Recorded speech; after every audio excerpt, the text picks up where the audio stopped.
Hi, I'm Ange. I am one of the uh, community support officers for Pagan Federation, and I want to tell you a little bit about the spring equinox.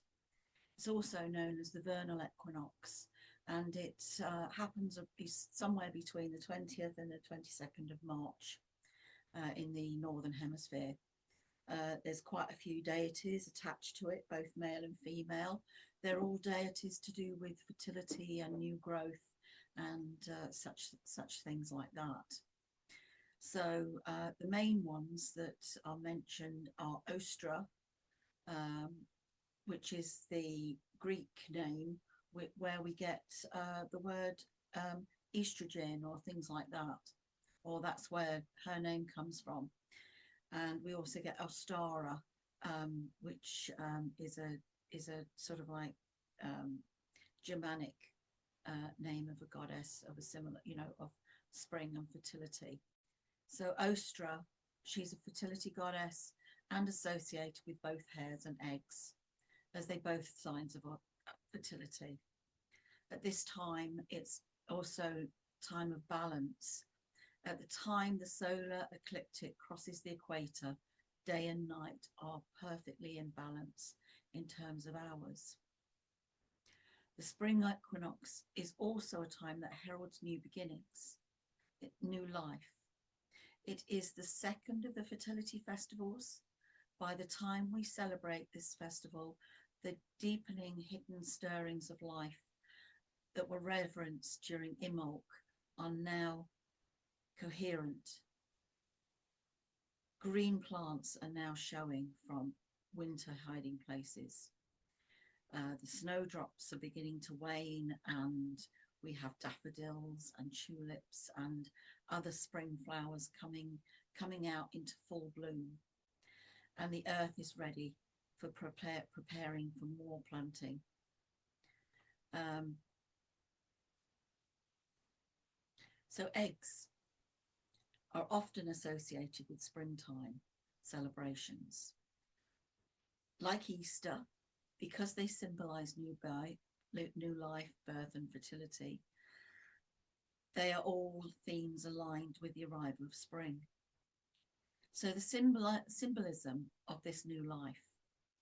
Eggs have long been symbolized of new beginnings and renewal, representing the potential of life that emerges from the shell.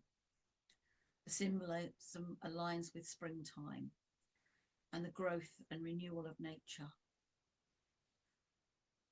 In various cultures, eggs have been used in spring festivals to celebrate mark of the arrival of this new season.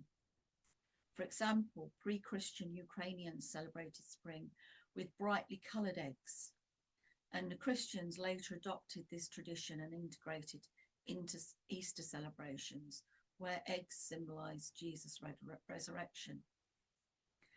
The tradition of decorating eggs, and known as Easter eggs, is common practice in many cultures, further solidifying these connections between eggs and spring.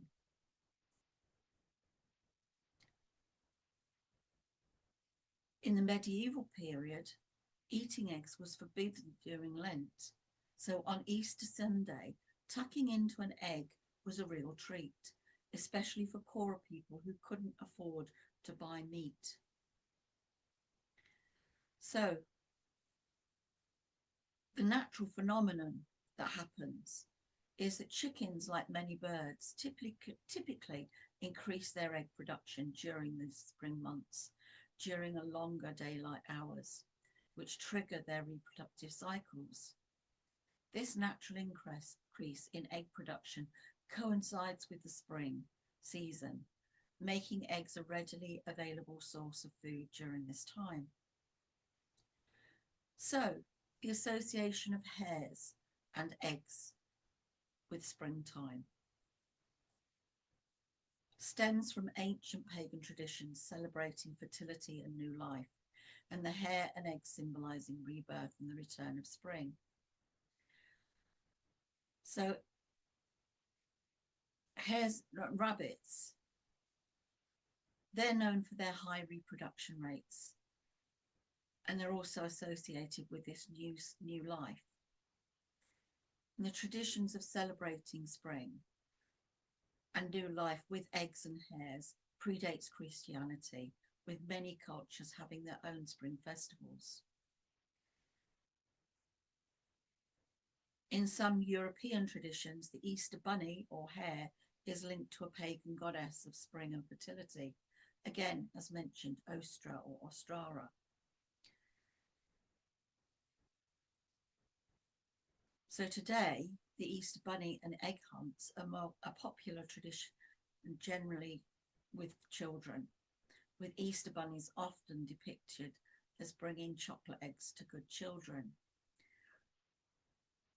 The association of hares and eggs and springtime continues to be a source of joy and celebration for many people.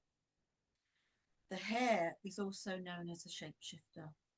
In some folklore, hares are seen as shapeshifters, potentially linking to witches or other supernatural figures, further adding to their mystique. A legend suggests the goddess Ostra transformed a frozen bird into a hare, and in gratitude the hare laid eggs, which became associated with this spring festival. A more scientific understanding is that some birds, like lapwings, are known to sometimes nest in hares' forms, which is a shallow scrape in the ground, instead of building their own nests, particularly in areas where hares and lapwings share the habitat. Because hares, unlike rabbits, don't dig burrows. Instead, they create shallow depressions in the ground called forms for resting and hiding from predators, and also leaving their leverets, their babies, in. So the lapwings, a type of bird, often nests in open fields and build minimal nests, and so similar to the hare's form. So this is where the law that hares laid eggs, because if someone was walking past and they didn't know that lapwings or ground nesting birds laid their eggs in hares' nests or forms, then they would think that the hares had laid them themselves. And so this is where it all connects in with together. So there's as we mentioned before, there's a number of different countries that particularly use the different traditions at this time. So Egypt, the festival of Isis was held in ancient Egypt, celebrating the spring and rebirth. So Isis features prominently in the stories of resurrection of her lover Osiris, although Isis' major festival was held in the autumn. In Iran, the festival of Nowruz begins shortly before the vernal equinox. Nowruz actually means new day, and this is a time of hope and rebirth. Typically, a lot of cleaning is done. Old broken items are repaired, homes are repainted, and fresh flowers are gathered and displayed indoors. The Iranian New Year begins on the day of the equinox, and typically people celebrate by getting outside for a picnic or other activity with their loved ones. Nowruz is deeply rooted in the beliefs of Zoroastrianism, which was the predominant religion of ancient Persia before Islam came along. In Ireland, St. Patrick's Day is celebrated each year on the 17th of March. So this is a bit questionable regarding pagans, because what many people don't realise is the serpent was actually a metaphor for the early pagan faiths of Ireland, and St. Patrick brought Christianity to Ireland. So eliminated paganism, but not necessarily some of the folk customs from that country. Judaism One of Judaism's biggest festivals is Passover, which takes place in the middle of the Hebrew month of Nisan. It was a pilgrimage festival and commemorates the exodus of the Jews from Egypt after centuries of slavery. A special meal is held called the Seder, and it is concluded with the stories of the Jews leaving Egypt and the readings from the special book of prayer. Part of the 8-day Passover traditions include a thorough spring cleaning, going through the house from top to bottom. Russia, the celebration of Maslenitsa is observed as a time for the return of light and warmth. This folk festival is celebrated about 7 weeks before Easter. During the Lent season, meat and fish and dairy products are prohibited. I can't say it. Maslenitsa is the last chance anyone will get to enjoy those items for a while. So it's typically a big festival held before the somber, introspective time of Lent.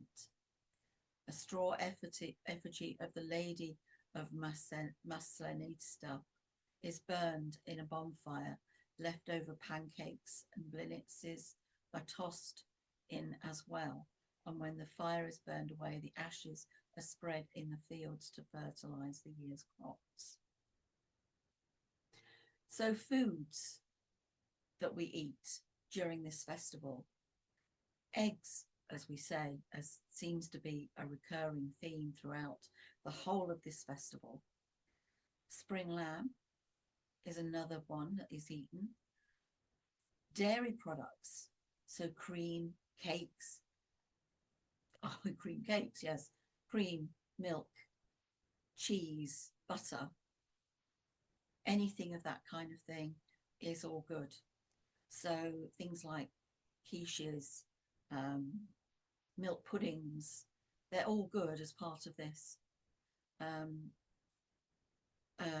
Decorated eggs, of course, spring salad, and hot cross buns. So the lore of hot cross buns. On Good Friday, it is custom in Britain to eat a round fruit-filled bun with the cross decoration on top. The combination of cross and round bun recalls the pre-Christian Celtic cross, which represents the union of male and female. The phallic cross within the Ionic circle would be appropriate for this time of year of fertility, spring. Hot cross buns are descendants of the cakes offered by the Greeks to the goddess Artemis and Hecate. These cakes were round, symbolizing the full moon, and were decorated with horns that formed a cross shape and represented the 4 quarters of the lunar cycle. Hot cross buns are eaten throughout the spring season, but in ancient Babylon, the Chaldeans used to offer them to the Queen of Heaven, Ishtar, on the day now known as Good Friday. The ancient Greeks made similar wheat cakes marked with a cross or horns, called a boas, in honor of Apollo, Diana, Hecate, and the moon, the latter also being Diana's symbol. The cross represents the 4 seasons, or the 4 phases of the moon, and are on sacrificial bread of the lunar goddess of many cultures. They are found from Egypt to the Aztecs of Mexico. A circle with a cross, the female symbol, was often set on top of a pillar representing the male, the whole representing union or fertility. It is also interesting that the biological symbol for female remains a circle with a cross beneath, the symbol of Venus. Hot cross buns were also believed to last 12 months without turning mouldy, which was a great use during pagan times when the storage of food was imperative for survival. It was believed that they would protect against evil forces and fire if hung in the kitchen. Sailors believed that hot cross buns would protect against shipwreck if taken to sea. Farmers in certain parts of England also believed that they would protect the granary against rats. So let's have some fun at Ostara, or the spring equinox. On the eve of the spring equinox, when the sun has set, honour the fertility of the season by sorting seeds to be honoured during the festive rite. If you have children, or if you're a kid by heart, this should be a good time to boil eggs and decorate them with beautiful coloured symbols. In Poland, eggs are boiled with onion skins, and then patterns are carefully scratched with a needle or a pin, then handed out to visitors for good luck throughout the year ahead. As the night progresses, decorate your altar with simple symbols and conduct a simple ritual honouring the rebirth of Mother Nature and the coming of spring. For example, a painted egg, some spring flowers, a candle, hot cross bun, and seeds that you're thinking of planting so you can care for them and watch them grow through the year. In some rituals, we call them the seeds of potential, and when you plant them, you actually also feed your own potential, your own growth, and how you can sustain it throughout the year. Once your honouring has been completed, spend the rest of the evening on introspection. While the world is quiet and at peace, review your current life and take stock of your emotions towards yourself, others, and events in your life. Try not to justify anger or sadness by placing the responsibility of what might be occurring in your life upon someone else. Rather, step back without blame and take a look at how you and your actions have contributed to events, good or bad, in your life. For those things that are working well, commend yourself. Give yourself some credit and think of something you can do as a celebration. For those things that have not been going well, take responsibility for your part in the event and forgive yourself of the actions, words, or even thoughts that may have contributed to the event. Then think of ways to turn things round. On the day of Ostara, plan a walk through the park or arboretum. Hide the eggs you decorated and help your children play games to find them. Work in your garden or flower beds and prepare them for the growing season. Spend the afternoon sharing in the preparation of a feast of celebration. Spring lamb, vegetables, potatoes are always good sampling for the spring holiday, or an omelette or vegetarian meal with many seasonal vegetables that are available. Then you might actually want to do a spell. So I'll see it as seed spell. Get a small plant pot and some soil, a coin, paper, ink and seed, and something to write with. Write your goals and ambitions for the following year on the paper. Place the paper at the bottom of the pot and lay the coin on top of it. Fill the pot with soil. Plant the seeds into the soil and water well. Hold the pot between both hands and visualize your dreams, wishes growing as the plant does. Don't forget, if it's got a hole in the bottom, the water might run through and hit you, so I would suggest you have a little dish underneath it whilst you're holding the pot. Place the pot in a sunny spot and nurture. So, to round off, you might want to say this Ostara prayer. Hail and welcome. Green life returns to the earth, blooming and blossoming. Once more from the soil, we welcome you, Lady of Spring. Ostra, Persephone, Flora, Cybele. In the trees, in the soil, in the flowers, in the rains, in the wind, in the sun, we are grateful for your presence. Blessings and blessed be.